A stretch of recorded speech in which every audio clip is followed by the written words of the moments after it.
days when women were kept from stepping into the man's industry. In fact, women these days, despite all the unique challenges faced by them, are thriving in these fields. And in our show, Women of Substance, organized by Khaleej Times and led by Cetaphil, we present to you some of these successful, powerful and influential women who are actually breaking these stereotypes and excelling in their fields.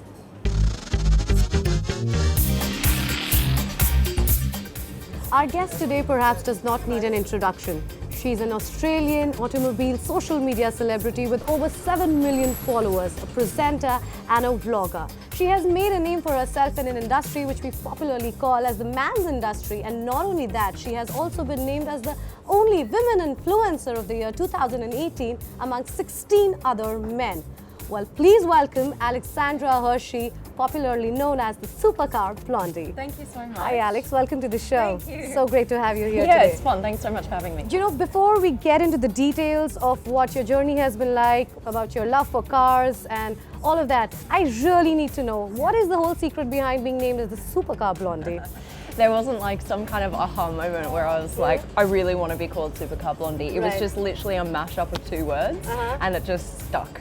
So supercars, blonde hair, mix it together, right? I used to be on the radio, so when I was on the radio, I was called Radio Blondie. And then when I quit that job, I was like, well, I can't be called Radio Blondie anymore, right? So what am I going to replace the word radio with? Supercar. Supercars. Nice.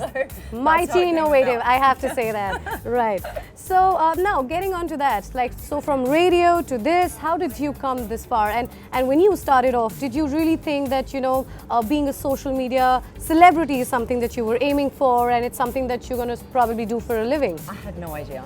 Honestly, I was very happy on the radio. I studied journalism and business at university, and so that was really my path that I wanted to go on. I wanted to be a journalist, I wanted to be on the radio or TV, and that's exactly what I was doing. And I found a job here in Dubai, and I was presenting or co-hosting a drive time show here, and it was a lot of fun, and I finally found something that I loved. But then this other opportunity presented itself, and I've always loved cars. And so I'll tell you how it started.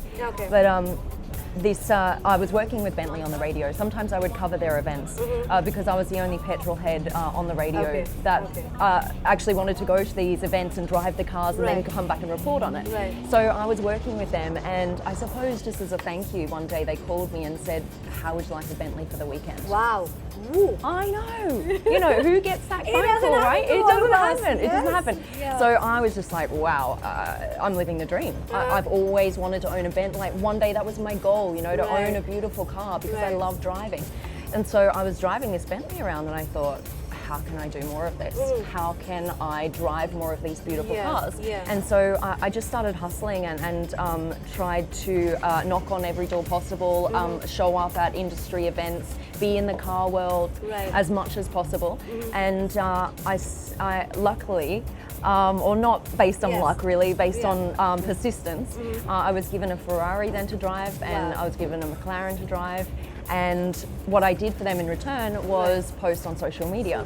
But at the time I had no social media following. I had 500 followers. And look at you, it's like what, over 7 million followers? Wow, that's absolutely commendable, Alex. Yes, it is.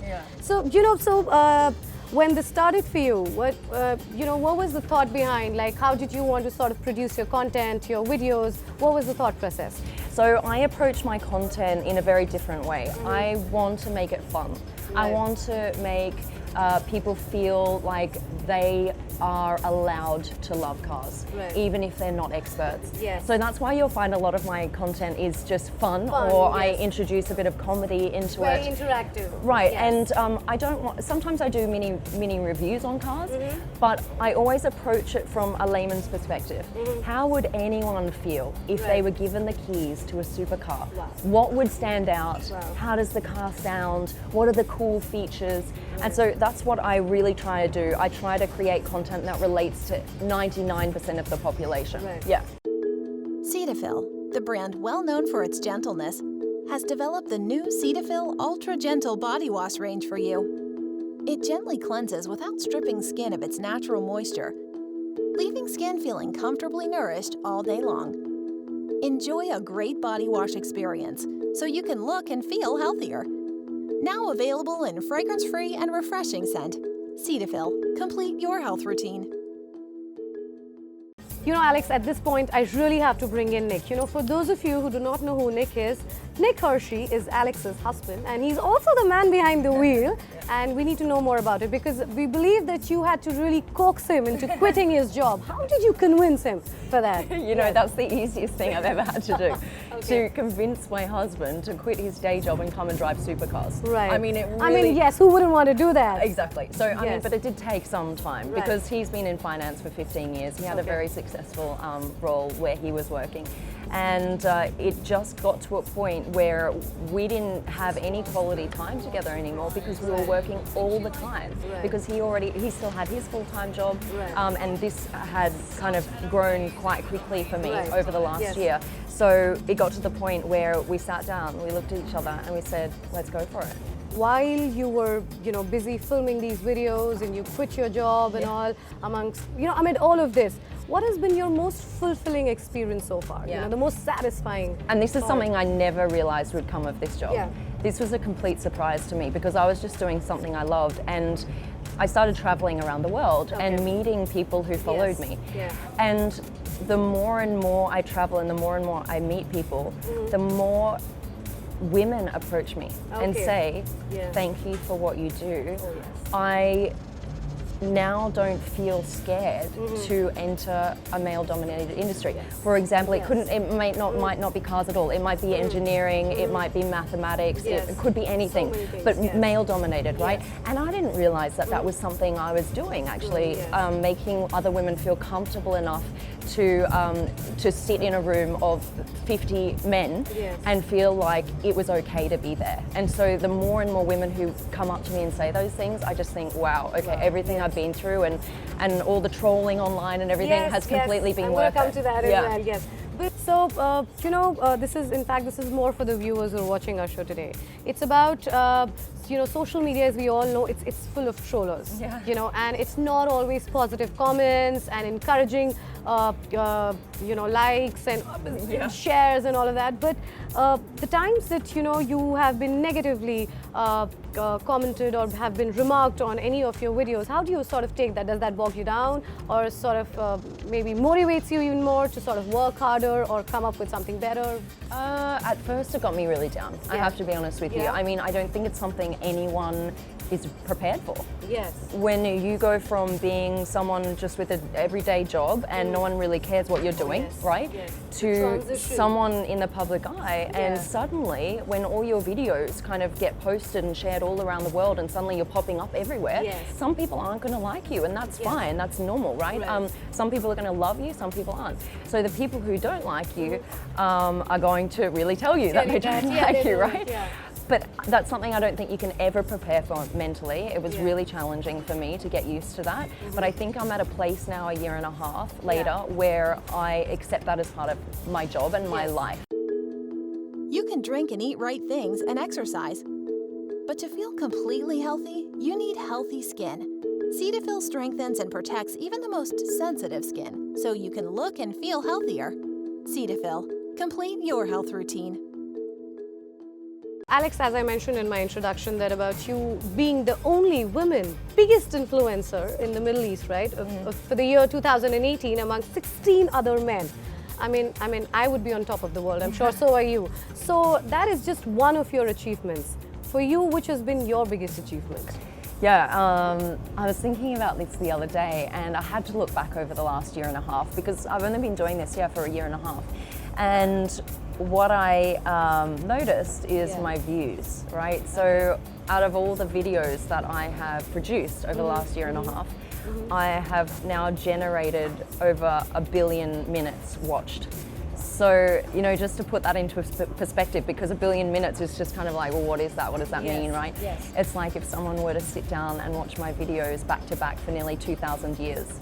So I know when I put that, I actually Googled it, like, what is a billion minutes in years, you know, and it came up with nearly 2,000 years, and I thought, whoa, like that is a huge achievement, I think, and something in such a short amount of time. So I have to, like, in my down days and my struggle, like when I'm struggling, I'm like, yeah, okay, I can do this. Yes. Yeah. So how do you sort of maintain the work-life balance? You know, I don't. okay. Well, great. it's something I'm still learning. Yeah. I'm still so new to this, and I think being on social media, I'm not sure if you can ever maintain a proper work-life, like private life balance, because people are interested in who you are as a person. They're not just interested in the cars. Yeah. They're interested in you, right? Exactly. Yes. What do you do? What do you get up to? Who are your friends? This and that.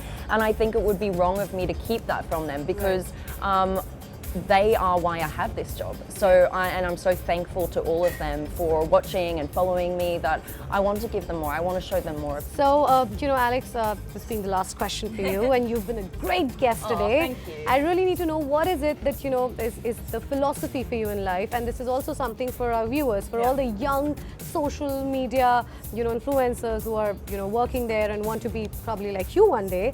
So, a message for them, and of course, a philosophy of yours. Don't feel like you need to prove yourself to anyone. Do something you love, and no one can fault you for that. The other thing I'd really like to say is, when I hear people saying they want to be an influencer, it makes me cringe, because that's not something you can be. Yeah.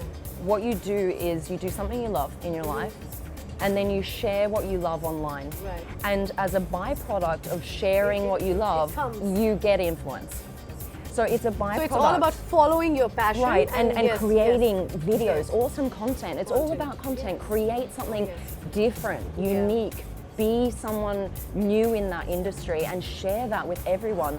And the more and more you share, the more followers you will have, and then as a byproduct, because everyone follows you, you'll have influence in the market. Right. Yeah. So that's the perfect recipe out there to be a great influencer by, you know, Alex. Thank you so much, Alex. It was a great time that we had today with you. Thank you so much. It's been a pleasure. Yes, thank you guys. Thank you.